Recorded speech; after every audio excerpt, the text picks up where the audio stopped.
জুলাই অভ্যুত্থানে রাজধানীর ভাটারা থানার হত্যা মামলায় ঢাকা উত্তর সিটির সাবেক মেয়র আতিকুল ইসলামের 4 দিনের রিমান্ড মঞ্জুর করেছেন আদালত।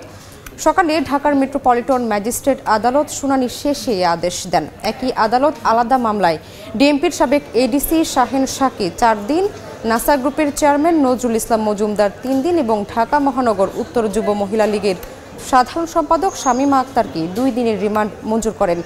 এছাড়াও রাজধানীর বিভিন্ন থানার হত্যা ও হত্যা চেষ্টা মামলায় গ্রেফতার দেখানো হয়েছে সাবেক মন্ত্রী আমির হোসেন আমু, সাবেক সংসদ সদস্য সাদেক খান, পুলিশের সাবেক মহাপরিদর্শক চৌধুরী আবদুল্লাহ আল মামুন, নাসা গ্রুপের চেয়ারম্যান নজরুল ইসলাম মজুমদার, সাবেক স্বরাষ্ট্রমন্ত্রী আসাদুজ্জামান খান কামালের ছেলে সাফি মোদাসির খান জ্যোতি, ডিএমপির সাবেক ডিসি মশিউর রহমান ও এসি রাজন কুমার সাহাসহ 12 আসামিকে।